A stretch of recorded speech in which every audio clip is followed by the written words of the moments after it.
Mental Maps is brought to you by Aruka Well. Aruka Well is a virtual holistic mental health service providing psychiatric evaluations, holistic interventions, and when needed, medication management. For more information, check out Aruka Well at www.arukawell.co. That's www.arukawell.co.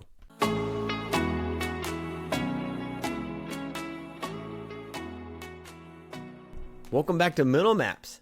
As always, I hope this finds you well no matter what season of life you're in. And today we're going to talk about just that, the seasons of life. The inspiration from this came as we've been navigating really the first major snow in Florida in 50 years, right? And so northern Florida is where I live. And so within that, we've had this snow come in. And so we all experienced a real kind of winter experience. And that was the first one we've ever had since we moved here. And so what a wild time that was. But in it, as the cold moved in and the snow moved in and driving in the ice and just all the experiences, it just reminded me of how challenging cold can be.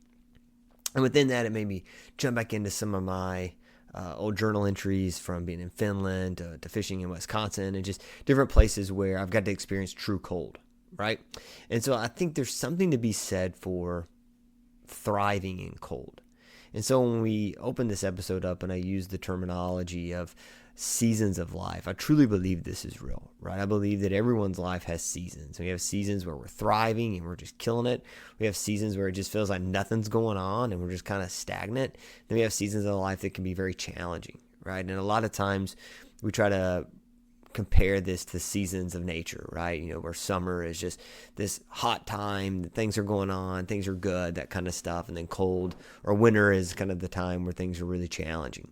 Now, I do recognize that some people love winter. You may be one of those people, right? And if so, touche, because you're hardcore. However, for me, not really a big winter person, and I do believe that winter poses some big challenges, right? And I also want to highlight too that I'm not a big analogy person, and when we use analogies, at some point they always break down, right?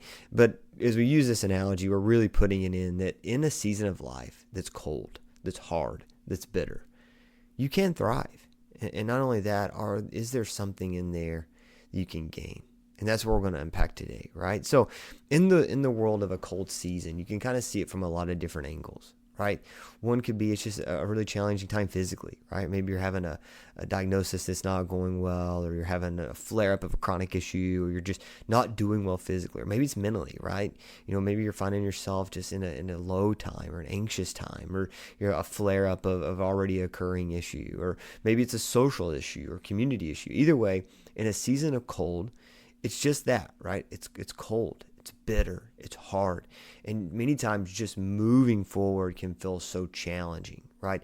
Doing the day-to-day experiences of getting out and about, going down the road, living your own life can feel so challenging. Just like in the cold, right? You have a snowstorm come in, you have ice come in, just getting down the road is a challenge. And so I think that happens to so many people.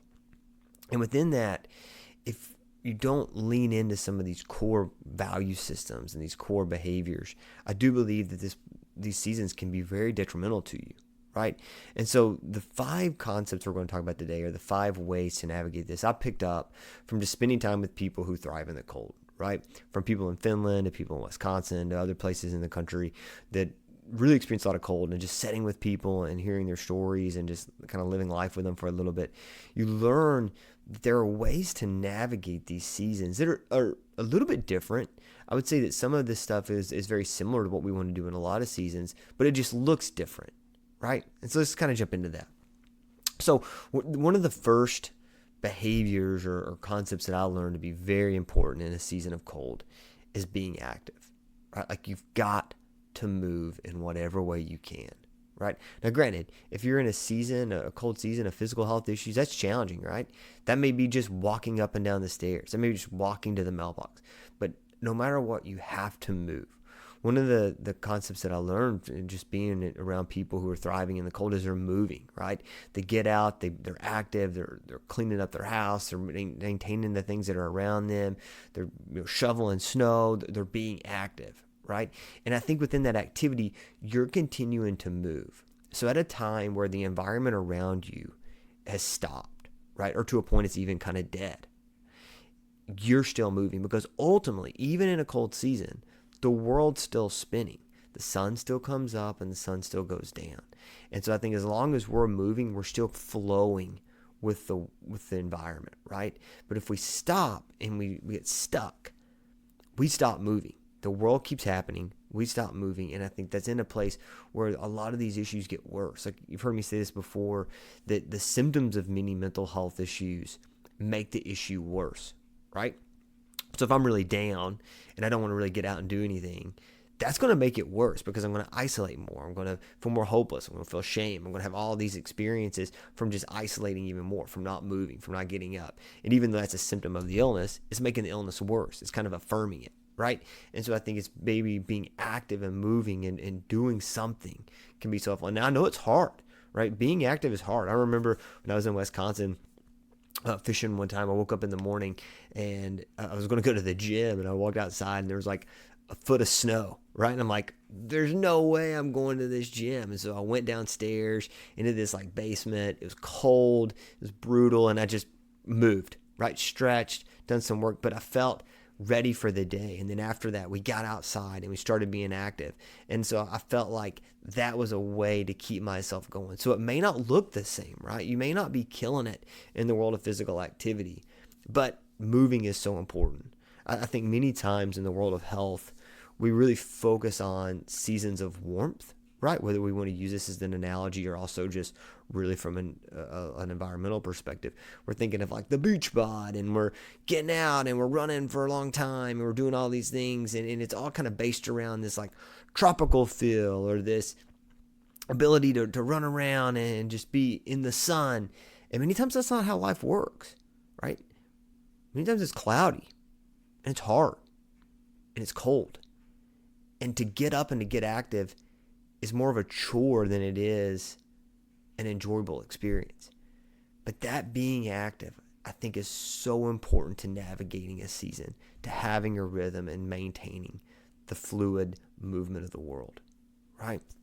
The second one is food. And you've heard us talk a lot about on this show the concepts of food and just how what you eat is medicine, right? It's the cause of illness and it's the fix of illness. There's so many concepts in food. And one of the things that I learned throughout my journeys of just spending time with people who thrive in the cold is they really prioritize food. And not just prioritizing food, but many times it's prioritizing food that brings you back to a time of fruitfulness. So hang with me here, and this will make some sense. So when we were in Finland, one of the things that we done is we spent some time just eating all kinds of different meals with different people, both in the Arctic Circle and then also in the cities. And one of the things that we learned is that they would take all of the berries, from the spring and the summer and the fall, and store them back. And so then they would eat on them through the winter, right, while they wait. And this was something we still do to this day in certain parts of the country, right? Like you grow enough through your harvest time or through your growing time, you harvest enough that you can hold on to it and eat it through the winter. And there was something about eating a berry that was from a time that was fruitful. And I think there's something to be said for knowing where your food comes from, and does it lean you back into a time of fruitfulness?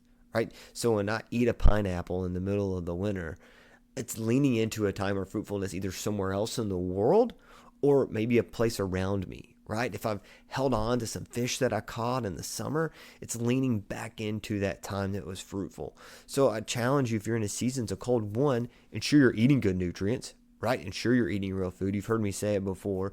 Your food intake needs to be once alive, now it's dead. And if you don't eat it, something else will. Right? So, meat, fruits, vegetables, they're once alive, now they're dead because you picked them or you killed them. And if you don't eat it, something's growing on them, right? Unless you freeze it.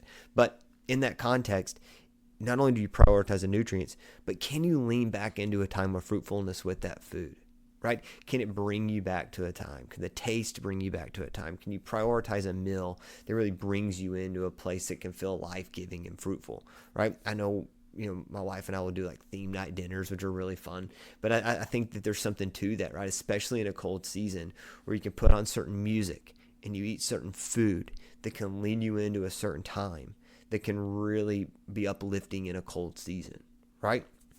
So I think one is leaning back into that fruitfulness. But then two, it's knowing where the food comes from in a way that connects you to the environment you're around, right? I remember when we were fishing in Wisconsin, we were eating meat from the farmer up the road that he had slaughtered earlier in the year. And we had all these different vegetables and different experiences that were around us that was from other times of that area, right? And so they weren't mass produced. They weren't, bought in some store many times. They were just gathered, held on to, and used in a time of cold. And I think that that's something that we really miss out on in our world. And I know price point is a huge part of that, right? Many times a farmer's market can be very expensive, especially when you compare it to what you can buy at, your local Walmart or your local Kroger, if you have Krogers.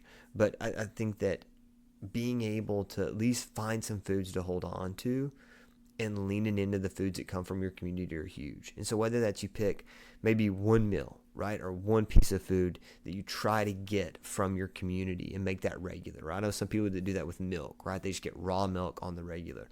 Other people will do like sourdough bread. Other people will do like fruits, berries, that kind of stuff, and try to hold on to them. But can you hold on to that food and use that in a season of cold? Right? And if you are in a mental or physical season that is cold, even though it's warm around you, man, lean into the stuff that you already have, because you can easily go out and get it, right? But I think it's just whatever is around you at the time, but also what can you hold on to in a challenging season. So we have activity and we have food, and the next is your mindset. Our mindset dictates everything. Right? We talked about it before with like lenses and how you view the world. And the mindset of how you navigate a season of cold is huge. I know personally, right? Especially when I was like living in Tennessee and it would get really cold, you can just get so negative and down, right? Like you're out there scraping ice off your windshield, you're in a bad mood. It's just a tough experience, right? And the mindset dictates how you feel. And so one of the things that I had learned and I kind of picked up on when I was reading some of my journals and just remembering times with these people is the people that thrive in seasons of cold have a different kind of mindset, right? And really there's a gratitude in it. I'll never forget when we were in the Arctic Circle kind of chasing some northern lights and trying to see all of it, which was an incredible experience. But this guy, our ride back to where we were staying ended up not working out well. And so we ended up needing one of the tour guides to take us back to where we were staying at, which is way outside of this dude's like job description, right? But he done it. Loads us all, there's 4 of us, loads us all up in this car, drives us up this big mountain in the middle of the snow. And he was so joyful, right? And I remember him just saying, man, what an incredible night. Where else would you want to be? And I'm thinking to myself, this has been an incredible experience. We we sought this out. However, it's like negative degrees. It's pouring the snow. There's ice everywhere. And not only that, but you're working super late tonight because you're having to drive us back to our spot. But there was just such a gratefulness in it. And it made me just think that's how you get through a season like this, is finding gratefulness in what's around you. And that's tough, right? Especially if you're in a place where you're in a cold season mentally, right? Where the lens you're seeing is very dark and very negative and very pessimistic. But can you pick up on the things to be grateful for? We know that gratefulness and just continuing to return to gratefulness is super important just from our mental health overall. So what can you find gratefulness in? And what can you do to change the mindset you have about what's happening around you and the season you're in, right? Whether it's the provision you've got, whether it's something outside of it, whether it's just the small little, things that we take for granted in life that become even more important. One thing about a season of cold is that it breaks down a lot of the noise, right? Think about it. Unless you're in a place where there's a lot of activity where it gets cold, when things get cold, there's not a lot going on, right? And I know for us, like, you're not running out to the beach, you're not trying to go fishing, you're not going on a bike ride. There's not a lot you can do, right? And so it really breaks down a lot of the things that distract you, or even the hobbies that you have, which can be a challenge in itself. But ultimately, it makes you think about the things you have day to day, right? Just getting up and moving, just having someone to talk, whatever that looks like, right? So what is your mindset in your cold season? So you're being active, you're trying to prioritize the food you're eating, and then you're looking to challenge the mindset you have to view the world in whatever way you can that's uplifting, that's affirming to something positive. challenging that negative connotation that you're having about what's happening around you. The fourth concept that I really picked up on, and I think is something super important, is something about community or your tribe, right? And so I've talked a little bit about this. I definitely have some stuff coming down the way, talking more about tribe and that kind of stuff. But one of the things that we picked up on in travel and just everywhere, right, is community is important. No matter what season of life, and community is very important, right? But in a season of cold, I think your tribe becomes extremely important to navigate the world. One thing about every place that I've ever been is there is a people, right? There's people around in some form or fashion. However, you have to work for it. You have to seek it out, because the colder the season, the easier it is to isolate. And so you have to go out and seek out those people. But when you do, it's super uplifting, right? So if you're in a season of cold and you find yourself beginning to isolate a little bit more, right? Not picking up that phone, kind of spending a little bit more time inside, not going to your regular rhythms, check that. Know that, and know that that's going to make that season worse. And reaching out to someone or numerous people in your community, I think that is so important, right? Every time I've kind of navigated the cold, just being with people in a rhythm, sharing a meal together goes such a long way, right? The laughs, the conversation, the food, the drink, everything that goes involved in it, I think is such a beautiful experience.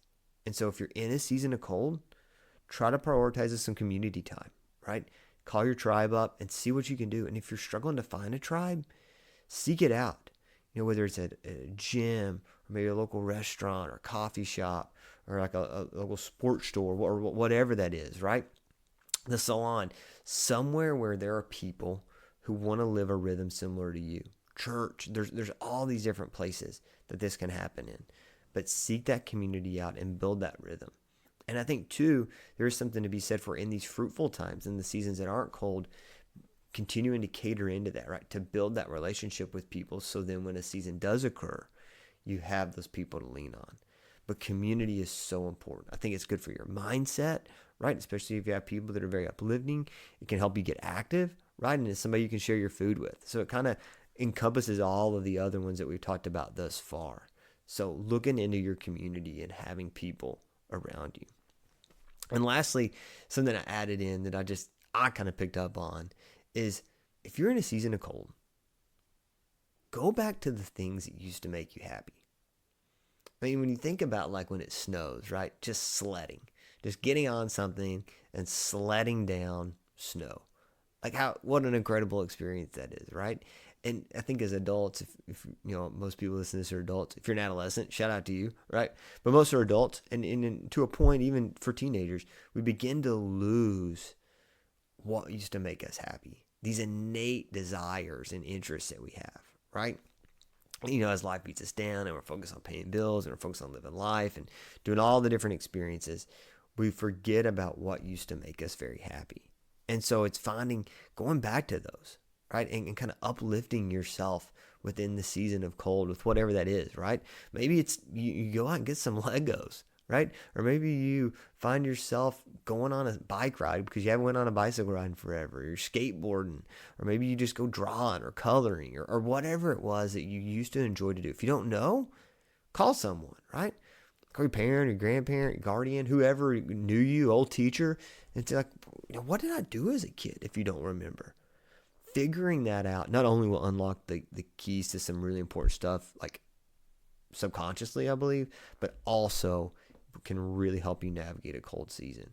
I just remember a time, probably one of the funnest days of my life occurred when we were in Finland, and we ended up at this place that had like this snow slide, right? And it was just a tube.